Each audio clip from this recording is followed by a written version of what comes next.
Thanks. Thanks, Terry. And it's good to see there's a last-minute rush. I thought I was going to have to call my mother to come along to just build up the numbers. It's always a difficult one first after lunch. Anyway, thanks for coming to listen to the impact story, ever-evolving impact story. And there was a quote in the mining news after our last announcement about the smoke that's billowing out of our Red Hill prospect at Broken Hill. And that's going to be the focus of the talk today. Lots of smoke, and we're hoping that one day soon we're going to be able to run around going, fire, fire! And we'll have found the big deposit that we've been looking for quite a long time now. And I come along to Explorers once every sort of 4 or 5 years, and this is a picture of me back in the early days. And very keen we were when we first listed, digging away, looking for the big discovery. And there are some days when, after that long period of time, and you just think, wow, is this all worthwhile after all these years of hard work? But I think the people that are here today and presenting over the last 2 days, we are the true believers, and we're not the guys that are going to turn around right at the last minute. It really is a story of persistence, persistence, and also money.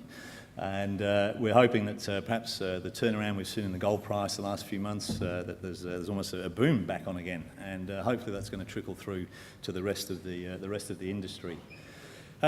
During this bust that we've been through, our board actually took the approach that we would keep exploring. We were prudent with our funds, but we had great belief and still do in our projects, and we have kept active. In fact, we've been as active in the last 18 months as we have ever been in our entire history. At the Commonwealth project, which I'll touch on towards the end of the story, we've got some fantastic targets there for a major porphyry copper discovery, and we're going to be drilling there in about 4 weeks. We completed a maiden drill program about 18 months ago. Very high-grade gold results, which is fortunate in this market, and we put out a maiden resource last year. Mulga Tank was a project we'd had for a few years in a very horrible joint venture. We were able to use the downturn to actually get ourselves out of that joint venture for a bargain price of $275,000. We received a number of co-fund grants for drilling there, and we've completed some pretty big regional grassroots airborne and ground surveys in the middle of last year. And so that's all been moved along. But really the activity over the last 12 months has been focused at Broken Hill. We received another co-fund grant there for our drill program, and we were rewarded there with the discovery of the highest grade drill intercepts for PGMs, platinum group metals, ever seen in Australia. And we're super excited about that, and we're looking forward to the next drill program at Red Hill sometime in the middle of the year. Again, taking advantage of the downturn, we were in a rather sort of complicated, messy joint venture there, and we've just extracted ourselves from that for a relatively cheap price, $110,000 all up, and free carrying another company to Decision to Mine on the silver, lead, zinc rights. So as well as that, there's even more. Back in sort of July 2014, we raised $2.5 million in private placement. We've received $2.2 million in R&D rebates, and we've capped it off middle last year with the investment from Squadron Resources, which is part of the Minderoo Group, which is the philanthropic and business interests of Andrew Forrest. So the Minderoo Group has been on board now for 6 or 7 months, and there's potential funding there of up to $7 million, which I'll talk about in a second. And on the back of that, we were able to actually put away a rights issue in September last year, which was fully subscribed at $1.9 million. So you look at all of that and you think, well, really, we haven't really been affected by the downturn, apart from, of course, the share price. Just quickly about the Squadron transaction, Andrew's been kind enough to give us $3 million in cash. There's a $2 million convertible note in there, but it's interest-free, redeemable only in shares, so it's basically equity by another name, and $1 million in a straight placement. They have the right to earn into 2 of our projects by spending $1 million on either Commonwealth or Broken Hill to earn 20%, and then there's a potential further $2.3 million to come if the price is up high enough that they convert their options that they have. So all in all, middle of last year, that was a fantastic deal for Impact, and we find ourselves in a position now where we're very strongly supported. And the philosophy of the board was that we will be rewarded by the market if we continue to deliver good results, and that's certainly the case over the last 12 months, where following the results at Broken Hill, we were up 450%. And back a year ago, that was probably quite unique, but we're seeing now that companies are being rewarded again for good results. We've seen it today. Musgrave Minerals are talking. Rob rents the office. We're putting in the rent up for him now that he's had those good results. And I think hopefully this gold turnaround is going to flow through. So this is where we sit. We listed in 2006, 708 million shares in issue. It's giving us a market cap of about $18 to $20 million. We've certainly held up better than many of our peers because we've stayed active and because we've generated good results. And we're strongly backed by German private equity and also from, as we say, Andrew Forrest. We're currently sitting at about $3.5 million in cash, so we're well funded. So all in all, we're actually in the strongest position that we've almost been in the entire nearly 10 years of our history. So we have 3 projects, each with the potential, as we said, for the discovery of major mine. Mulga Tank, it is grassroots nickel and gold in WA. I won't be talking about that today, but it's certainly an exciting project, 400 odd square kilometres in an unexplored greenstone belt, and then Broken Hill and Commonwealth. And we founded Impact Minerals, obviously looking for elephants. Everybody likes to talk about looking for elephants. But we'd like to say, well, why look for elephants when you've certainly got the opportunity to look for a palladium and now zinc-coated unicorn? And that's certainly what we're looking for in Broken Hill, a mythical animal. Broken Hill, we own 100% of most of the licences there, and we've got an 80% joint venture on one of the licences with Silver City for silver, lead and zinc. This is us drilling at the Red Hill project. It is an area that's actually been well known for over 100 years of having the highest platinum grades in Australia. Small little showings, some of them were worked probably for copper back in the early 1900s. But these, the host ultramafic and mafic rocks occur over about a 40-kilometre belt and possibly wider afield now, following some work that we've been doing recently. And we had 3 priority targets: Red Hill, where we've made our own discovery of high-grade nickel-copper PGEs. Platinum Springs, so I'll just show you this. The Red Hill sitting here. We're about 15 kilometres outside Broken Hill, and this is the line of load where the world-class 300 million tonne silver, lead, zinc ore body is of Broken Hill. So great access, great infrastructure, people in town very supportive. So Red Hill is where our work has been focused, and then more recently on Platinum Springs. And that's been known about for about 10, 15 years because there was a drill hole there that had about 2 metres at about 2 ounces of platinum equivalent. And, but people had kind of drilled around it but hadn't really had much success. So I think the general thought was most of these are small occurrences. However, the Platinum Springs sits at the southern end of the Morkai Trend, which is actually a 9-kilometre long cross-cutting dike, and it's really only been drilled in one place at Platinum Springs. The only other place that's been drilled in any detail is Red Hill, a little bit of drilling at Darling Creek, and all 3 of these have come up with quite spectacular grades. And so I can only tell you that the more drilling we do, the more of these spectacular intercepts we're going to get, and the challenge becomes looking for tonnes. What sort of grades are we getting? The day that we got these particular results from hole 12 at Red Hill was late on the Friday afternoon, and we basically got the Adelaide lab people almost out of bed to confirm the results that we had. But it's 1.2 metres, which is pretty close to true thickness. There's about 20 grams of rhodium, iridium, osmium and ruthenium. And that is an astonishing result on a world scale. These rare PGMs are very unusual, and to see them in these grades anywhere in the world is exceptional. So it's telling us something very unusual is happening in this neck of the woods. But to back that up from an economic point of view, 10 grams platinum, 11 grams gold, 9.5 ounces of palladium, and which is the equivalent of about 10 ounces of 6 PGEs plus gold. But in particular now as well, 7% nickel, 1.8% copper, and 19 grams per tonne silver. And it occurs within a thicker intercept, which you can read here, so it's certainly at a robust enough width to do something with, if we can demonstrate that it continues along strike and down at plunge. This is a cross-section from Red Hill. The major intercept that we had sitting in through here. There's a mystery sort of EM plate we've been trying to drill, but we spent the last month and a half since we finished drilling putting together the picture here from logging all of the diamond core that we've done, and it's quite clear this is open in a couple of directions, in particular off to the northeast, which is down through here, off section, and there's plenty of follow-up drilling to be done here. And again, some spectacular drill intercepts, I mean, notwithstanding this one, which is exceptional. 29 metres at 8 grams of platinum group metals, 2% copper, 0.5% nickel, 5.2 metres at 8 grams of the PGEs, 1% copper, 1.6% nickel, and so on. So there's quite a bit of high-grade material there. And we're just hoping that this little plate here is the start of the tip of the horn on the palladium-coated unicorn.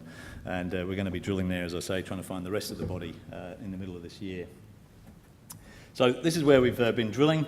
We've got mineralisation only over a relatively short strike extent because we've been drilling closely to work out what the controls are, and there's some very interesting geological features that we've recognised to help with the targeting. And it's open, so it's about 60 metres along strike. It goes down about 50 metres. But in particular, we think heading off to the northeast is the first priority target up against the edge of this intrusion here, the main Red Hill body. So you can see most of the mineralisation that we found has been associated with this small little pocket of ultramafic just off to the west of the intrusion. And people sort of say, oh, well, can we really see much scope for size here? This is just an example of another deposit, similar sort of geometry. The Sakati deposit, found a few years ago now by Anglo-American. And the scale here is about 500 metres, and so the main body is about 500 metres in diameter and a couple of bodies off to the side. Now, Anglo, to my knowledge, haven't actually put a resource statement out, but it's about 3% copper, 3% nickel, a few grams per tonne PGEs, similar kind of rocks. And it's when you look in cross-section that you realise, I mean, there's a bit of disseminated sulphide at the surface, but the massive sulphide is actually plastered up against the side of the intrusion, about 150 to 200 metres down the down dip of this thing with no surface expression. And very interestingly, conventional ground EM, including VTEM, and airborne EM, including VTEM, failed to actually identify the massive sulphide. They only identified it in hindsight with SQUIDs, the superconducting surface EM techniques that Anglo use. So that's very exciting for us, because if we go back to Red Hill, we'll see that here's the main Red Hill intrusion. This is where the platinum mineralisation is, and we think that certainly along this contact through here is high priority, where this plunge sort of meets up against the side of this main intrusion, and our priority sort of target here for nickel copper PGEs. So all very exciting, and as I say, back there drilling middle of the year. But along the way, we did drill an EM anomaly off to the east in through here, probably about 150, 200 metres away from the intrusion.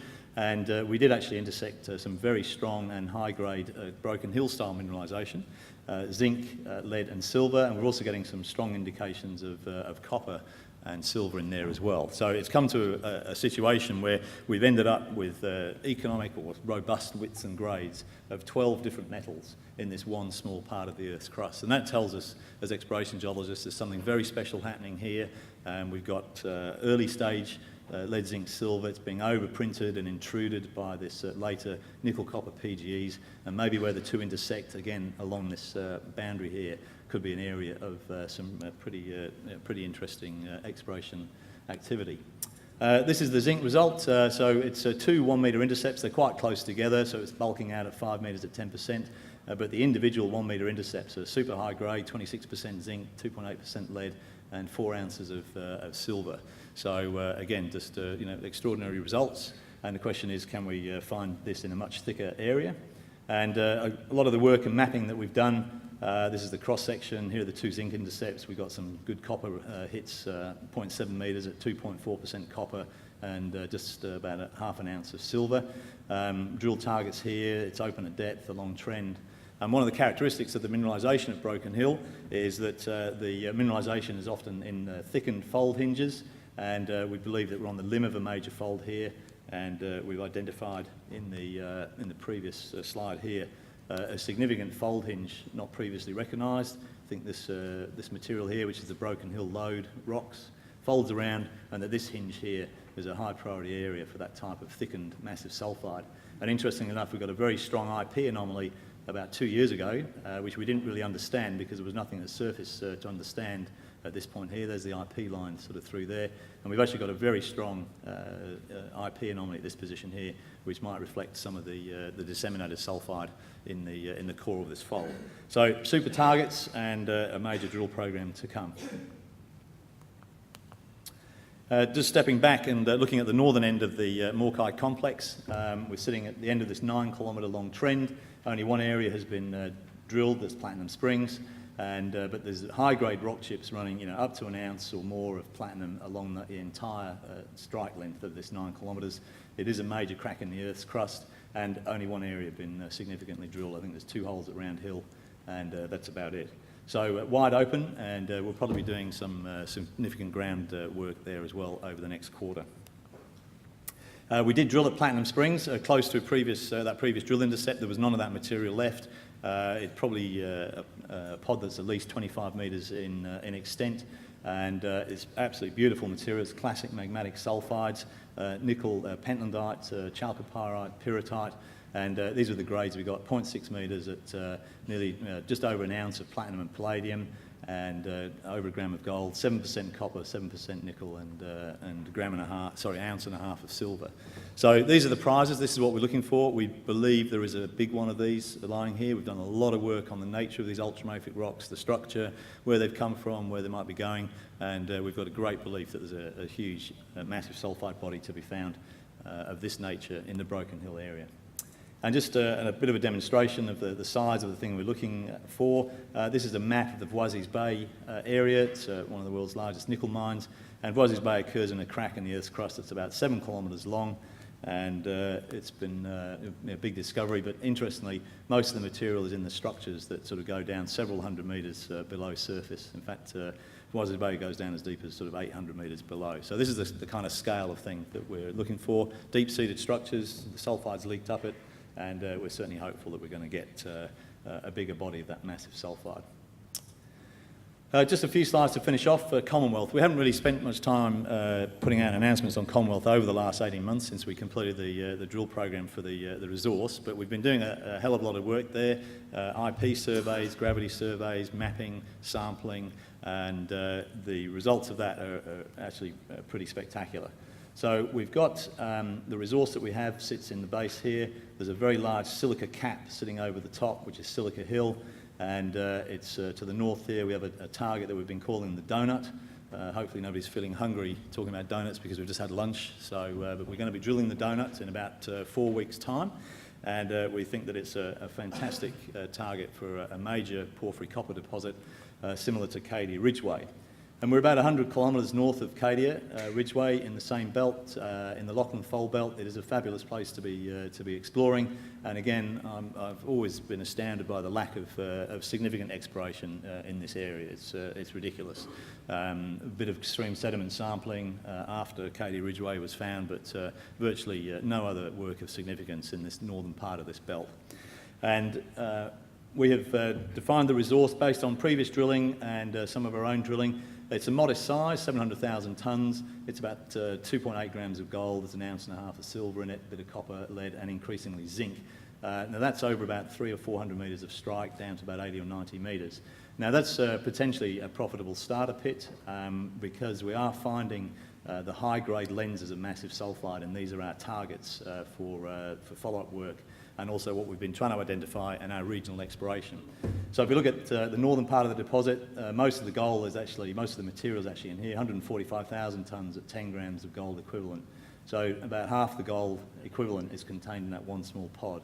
In our last drill program, we identified 2 new massive sulfide lenses, 2 metres of 6.7 grams gold, 2 ounces of silver, 3.8% zinc.